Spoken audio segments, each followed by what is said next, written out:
What is going on, guys? My name is Ryan Prentice, or rather Crypto Guy, and this is my business partner.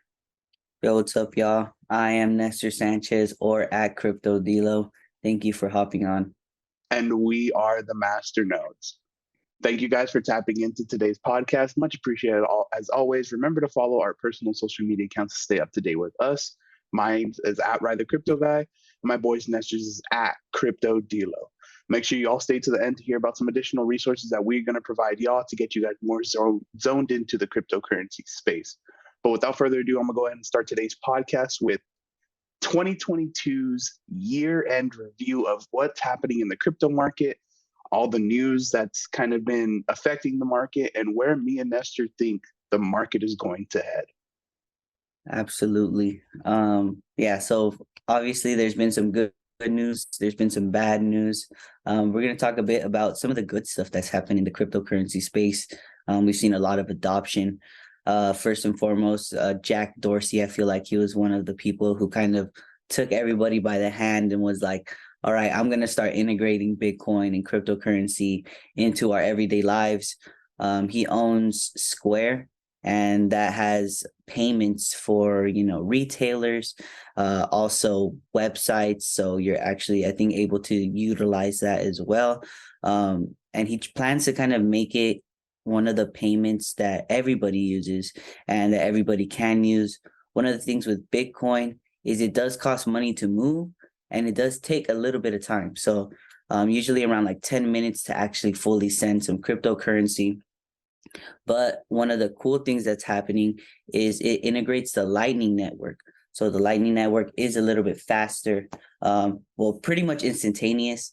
Also, it is very low fees as well. So he wants to kind of integrate the Lightning Network, and he has integrated the Lightning Network into his Square,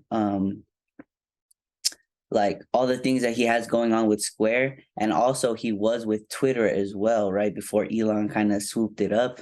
And he had tipping also using that Bitcoin Lightning Network.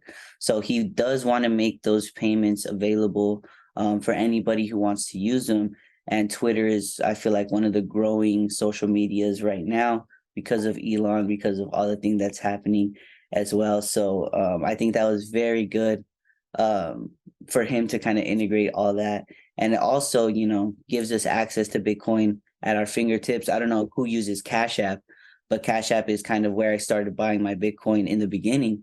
So that's kind of one of the ways that we are integrating this so much into our everyday lives. And some other major news that we saw this past year actually involved some states and really their interest in the cryptocurrency market.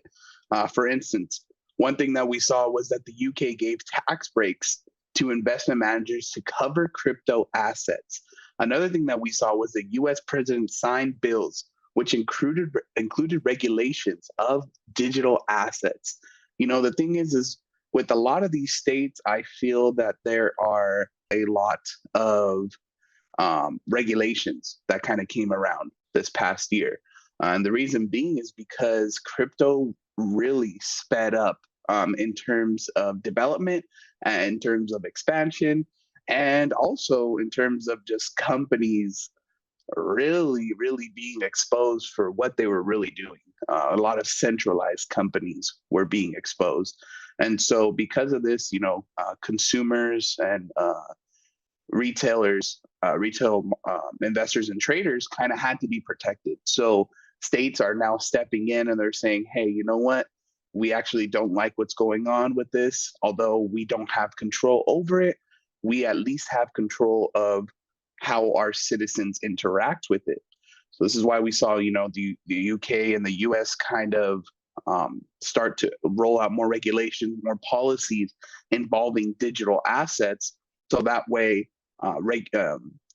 retail consumers are able to be protected by these, governments and by these laws that these governments are creating.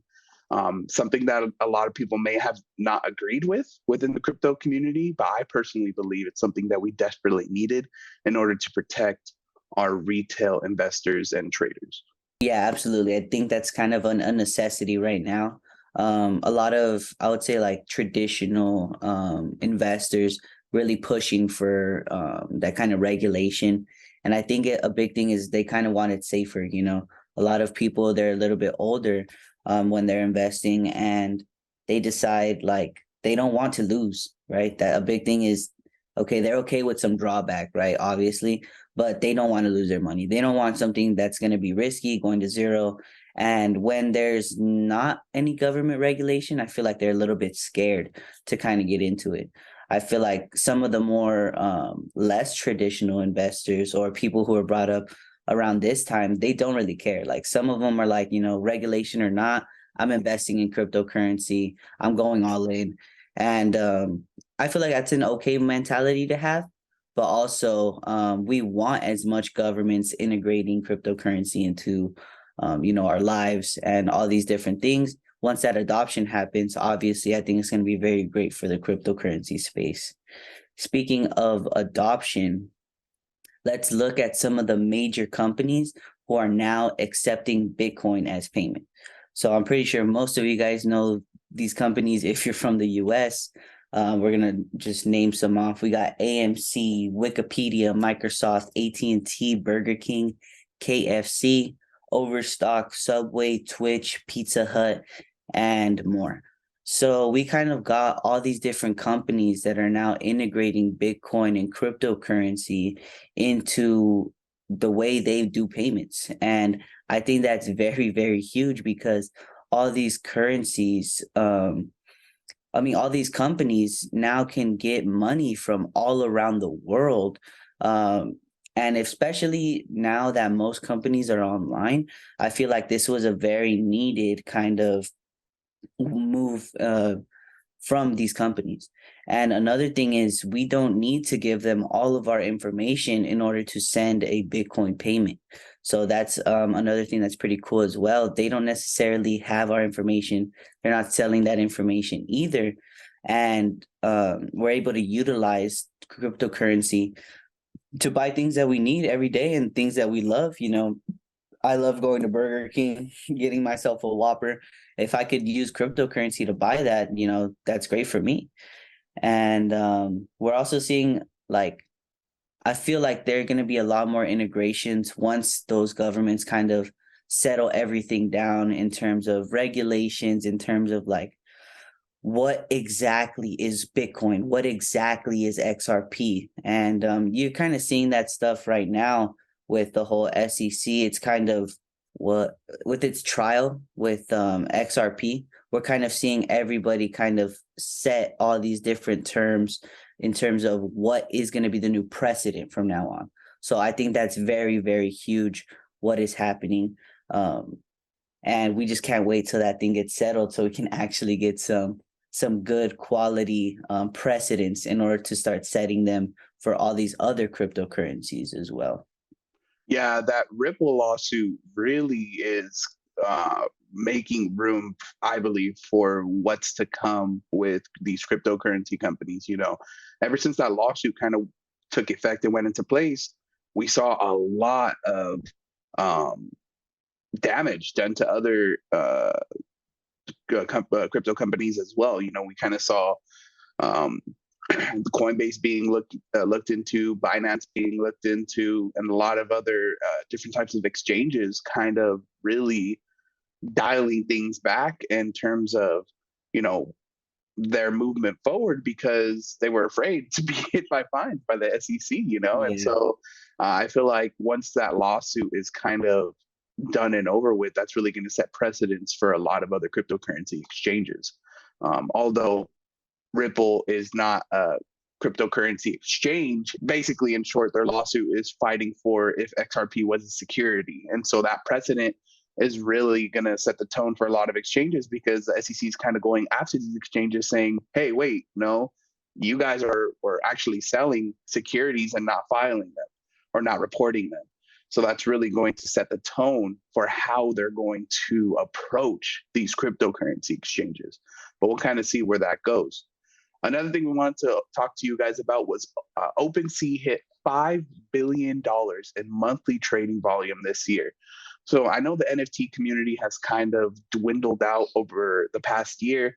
It hasn't been the best of circumstances for the NFT community this past year. However, one of the major achievements was actually hitting $5 billion monthly trading volume, which I think was good at the beginning of the year.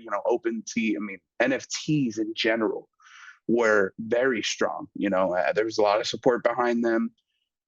I believe that because the market is down right now, and because of the fact that people's confidence in cryptocurrency may have been hit because of the past events that we've seen that we're actually going to be going over in a bit this past year, I believe that morale overall, not just with cryptocurrency, but with the NFT space as well, is down because of that. And another thing I believe is that once we enter into our next bull run, everything's going to start popping up into your guys' feeds. Bored apes, pudgy penguins, crypto punks, all these other little companies that are going to start selling their NFTs for the utility purposes is still going to be around, because the thing is, cryptocurrency is not going anywhere. NFTs aren't going anywhere. In fact, this is only the beginning. And so with that being said, I truly believe that the NFT space is going to evolve into something we've never seen before. And really, 2023 is going to be the year where everyone's going to make it happen. Although the market's going to be down and morale is not going to be as high, everything behind the scenes is going to take into effect, and all of the possibilities that we've talked about with NFTs are going to really come into fruition in 2023, going into 2024. That's what I personally believe. But what about you, Nestor?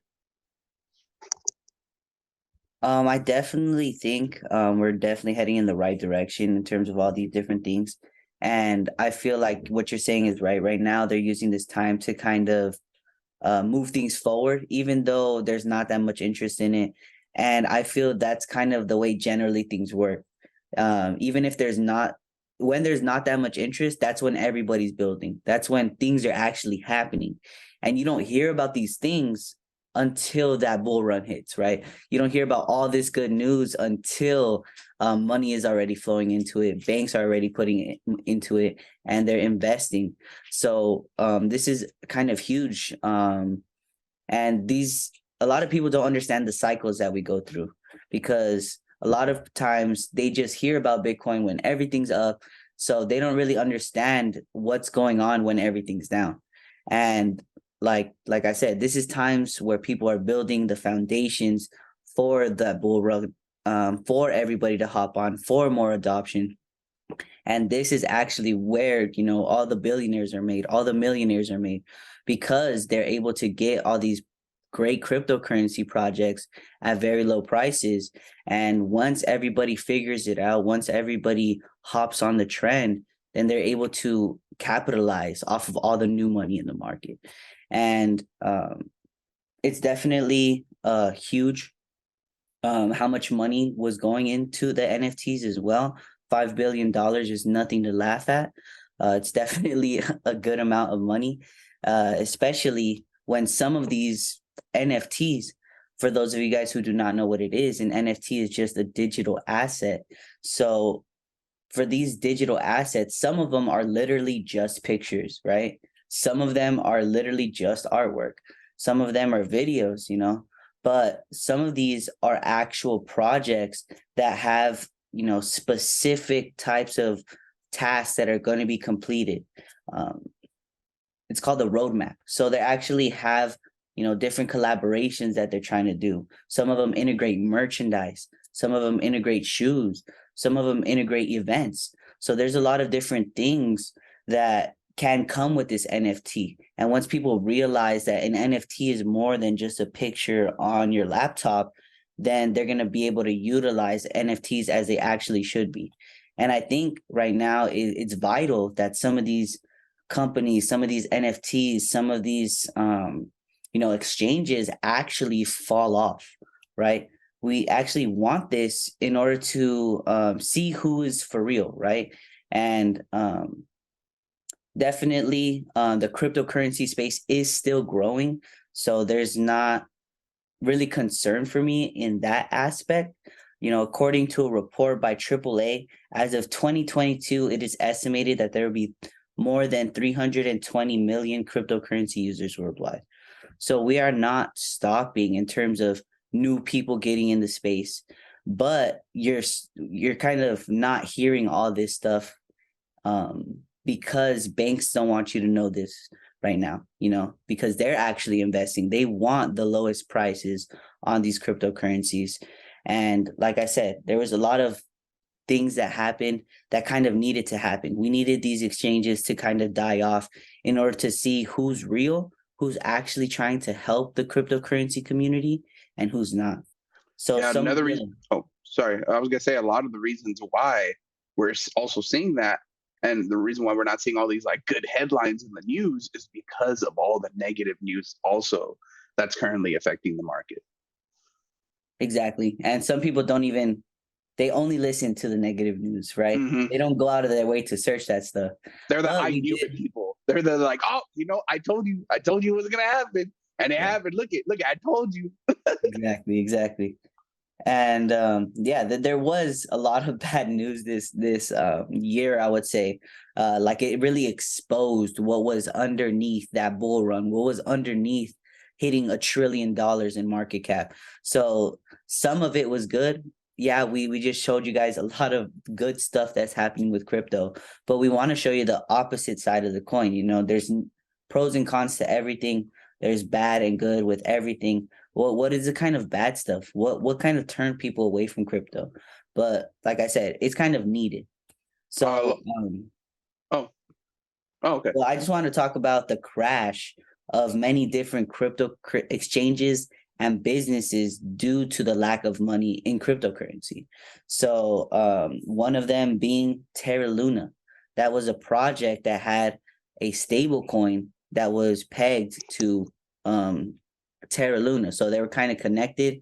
Once one fell because of the lack of volume in Bitcoin, in Ethereum, and all these assets that they had, the other one completely fell apart. So that kind of caused a whole crash within Terra Luna and its whole ecosystem. And it's speculated that other exchanges actually played a role in this. And they did it kind of on purpose. It was just speculated. And one of the exchanges that played a role in this was FTX. And FTX has been in some very hot water. I believe that they were trying to deliberately kind of use customers' funds to fund their own things. So there was a whole FTX ecosystem as well. It was not just an exchange. They had, some investment firms. I think they had Alameda, which was just like kind of its own account that was stockpiling cryptocurrency. They have And BlockFi. and BlockFi as well. So FTX was trying to buy a lot of different cryptocurrency companies in order to bring it onto this FTX ecosystem. And Sam Bankman-Fried was kind of there, and he's saying that a lot of the stuff that happened wasn't intentional, but based on the numbers, you can very much see that there was some foul play, and that if there was not negligence, then it was deliberate what he was doing. And then another one you see is Celsius as well. It would let you borrow money based on some of the cryptocurrency that you had locked up. So you're actually able to borrow money, be your own bank with Celsius. Same thing, markets fell. They were not able to handle all the leverage that they had, all the money that they've borrowed, and that kind of caused it to collapse as well. You got Three Arrows Capital, which was heavily invested into some of the ETH space that got hit recently. And also they were invested into FTX and BlockFi and stuff like that. So when that took a hit, that obviously brought down some of the business. And then also BlockFi as well. It was connected to FTX. So they kind of dropped everything as well. So there was a lot of cryptocurrency exchanges and businesses that took a huge hit from, either negligence, bad people, bad management. And it could have all very much been avoided if you lost money in that space. if you just had your cryptocurrency not on that exchange. A big thing that we say is that we want you to have your money not on exchanges, because if it's not your keys, not your crypto, right? If you had money in Celsius and it went under, like I did, well, guess what? Your funds are locked in that as well. So you have to very much keep in mind the risk when you're putting your money in exchanges or holding your money in exchanges, and just understand both sides of this. Yeah, going back to what you kind of said earlier about the Terra Luna crash, I personally think that that's kind of what got the ball rolling in terms of market dips, because around that time, we actually saw Bitcoin and a lot of cryptocurrencies kind of really drop in price a good amount.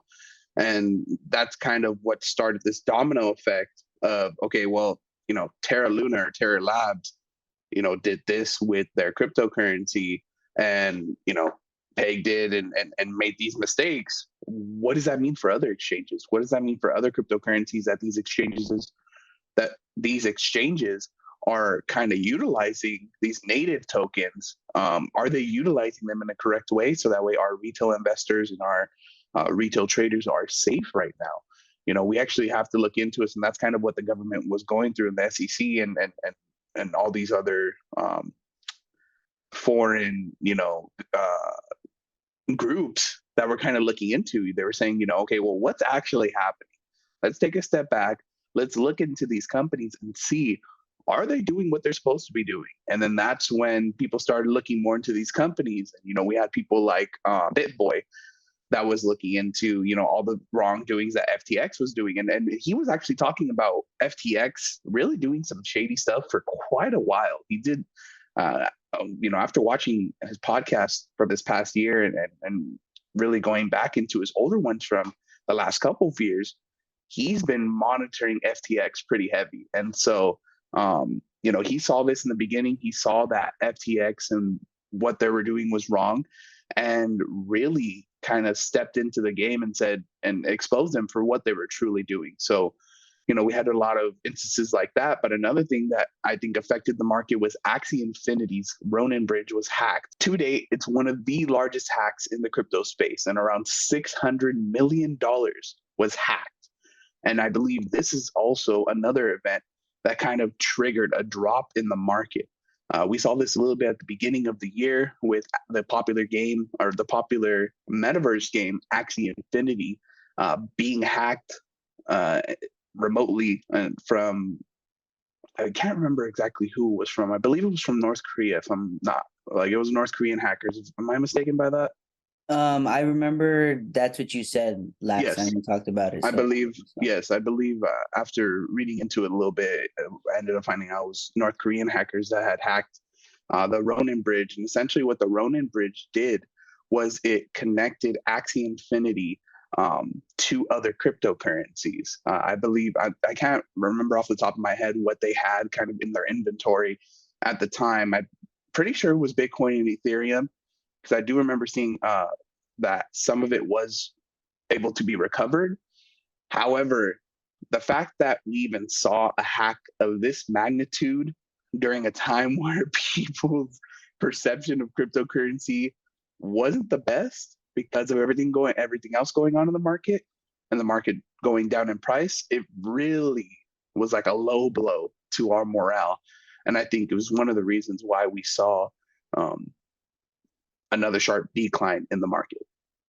So yeah, this always has an effect. Hacks have effects, news has effects.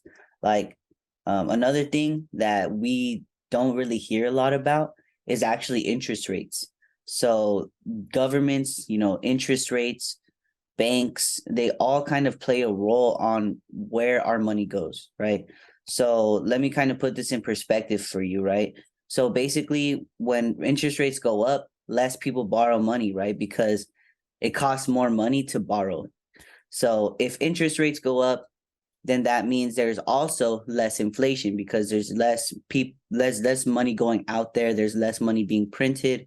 And if there's less money going out there, then that means there's less money going into markets.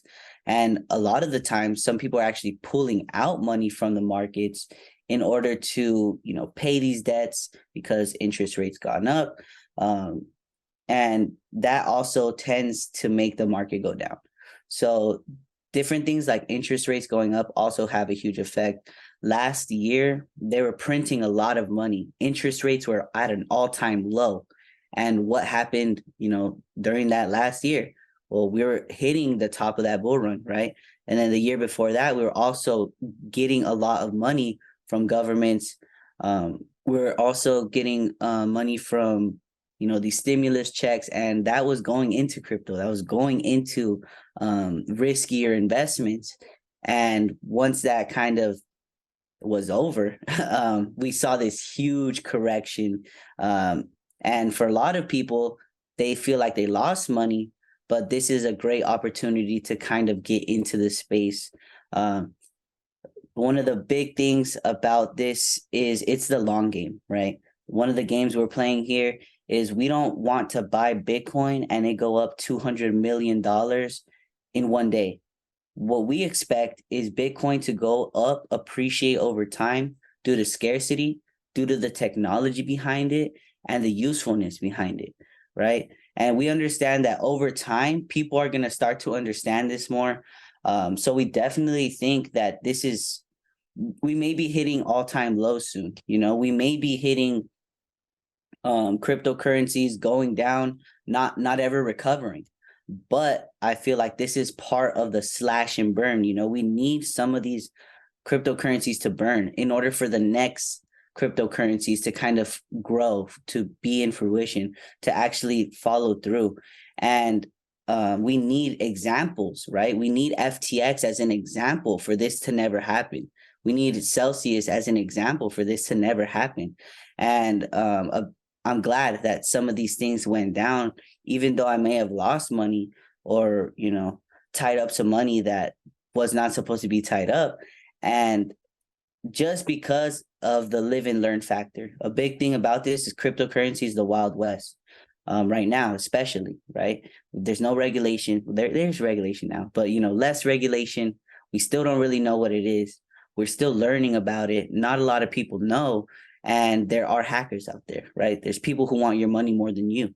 So understanding all these different things, being as safe as possible, and kind of learning these security things is going to help us with that movement in that's to come. There is going to be a bull run.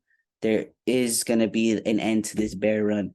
But where are you going to be? What side of the coin are you going to be at? Are you going to be the investor that's enjoying the bull run? Or are you going to be the person who sat out during the bear market when everything was low, right? You can very much invest $10, right? You can invest $5 into the cryptocurrency space. But understanding it, I think, is a lot more important. And we're definitely going to be talking about where we think the markets are going to be going soon. Yeah, moving into 2023, I think we're kind of going to see about the same amount of movement that we saw towards the end of 2022. I do believe you are correct. I believe we're going to see all-time lows going into the new year. However, I believe it's also going to be a lot of room for expansion, a lot of room for development, and a lot of room for improvement in general. With these companies, I can only hope for the best when it comes to these cryptocurrency exchanges, especially when they're centralized cryptocurrency exchanges. But at the end of the day, everyone has their own agenda. I don't believe we're going to see an end to these, kind of complications that we may have come across.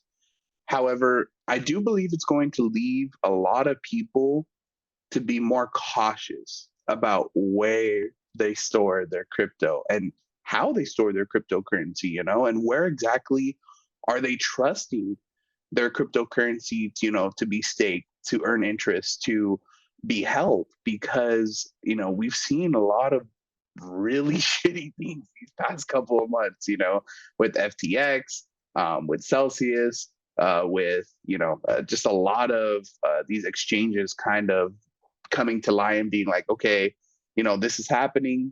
This is really kind of what's going on behind the scenes. What can we do as retail investors, as retail traders, to protect our cryptocurrency? Not only that, we also saw um, a lot of things happen with what's his name's company. Um, The it's on. MicroStrategy. Yes, MicroStrategy. MicroStrategy is down tremendous right now with cryptocurrency. I don't think it's not going to. I think they actually bought some more recently. Yeah, I wouldn't know if they did, but it's not going to fall apart like FTX.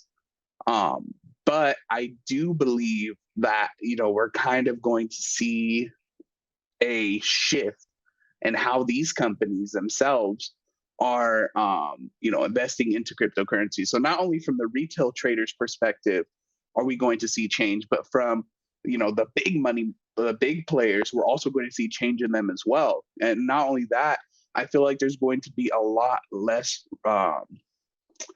risky investors out there. At the beginning of the year and even in 2021, we saw a lot of shit coins kind of crash and burn. There was a lot of rug pulls. A lot of people made a lot of money, but a majority of the people lost money, and all these rug pulls and all these shit coins. So I think there's going to be a lot of less risky investors out there because they're going to be so cautious and precautious about kind of who they're investing their money with and where they're investing their money into, what assets they're purchasing. But once that bull run comes into fruition, I think everyone has to be cautious about where their money is going because you get so caught up in emotions. Your friend turned $1,000 into $10,000 by investing into Doge Elon baby coin or something like that. And so when this next bull run comes around, you guys really have to be cautious about where you guys are investing your money.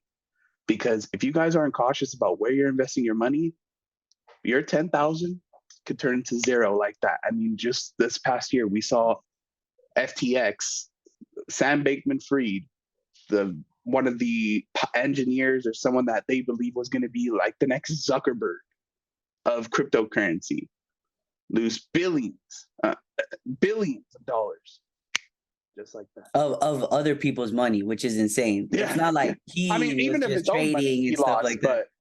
But he yeah, was you're like right. deliberately taking other people's money, putting it into risky investments and losing, And then what he was doing was trying to chase that, right? Oh, well, I have to make more money now, so I'm going to utilize other people's money to do it again. And so where you invest your money is going to be huge. I would say look at investments. If you want to talk about them, you can always ask us. We're not going to try and give you guys just, things to invest in, but we want to have a conversation about what could potentially be good. We have DEXs to look at. The DeFi space is decentralized finance. That's something that you should definitely look at.